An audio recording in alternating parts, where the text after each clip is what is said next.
मोठी बातमी आहे। सामाजिक प्रश्नांवर तात्काळ दखल घेण्याचा उपमुख्यमंत्री एकनाथ शिंदेंच्या कार्यशैलीचा पुन्हा एकदा प्रत्यय आलेला आहे। भर सभेतून उपमुख्यमंत्री एकनाथ शिंदेंनी राज्य प्रदूषण नियंत्रण मंडळाचे अध्यक्ष सिद्धेश कदम यांना फोन केला।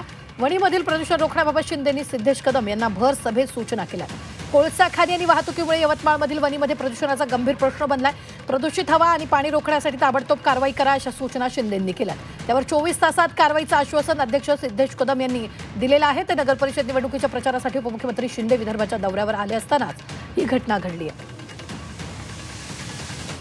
प्रदूषण महामंडळाचे अध्यक्ष सिद्धेश कदम आहे, तर फोन लागतो का बघ।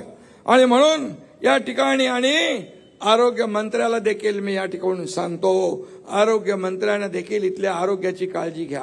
बाळासाहेब ठाकरे आपलं आरोग्य दवाखाना केंद्र या ठिकाणी सुरू झालं पाहिजे। आहे का इथे बाळासाहेब ठाकरे आरोग्य केंद्र?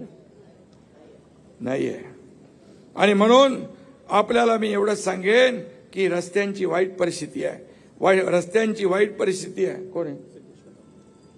हॅलो सिद्धेश, अरे मी वणीमध्ये, वणीत इथं प्रदूषण आहे, भरपूर प्रदूषण। तुझं इथं काम आहे तुझं साहेब, लगेच सांगतो मी। तिकडे कोलचे डेपो आहेत आणि रेल्वेचे साइडिंग जे आहेत ना, तिकडे कोल स्टोरेज करतात, तिकडे अधिकाऱ्यांना सांगतो, तिकडे आता लगेच व्हिजिट करतील।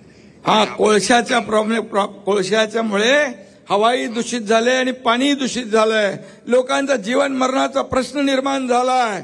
तात्काळ याच्यावर मला कारवाई झाली पाहिजे। साहेब 24 तासात आपण कारवाई करू। 24 तासात कारवाई करूया आपण। ठीक आहे, ठीक आहे, ठीक आहे, ठीक आहे। माझं बघा, मी रिझन कारण देत नाही, बघतो पाहतो करतो नाही। No reason on the spot decision, हे माझं काम आहे।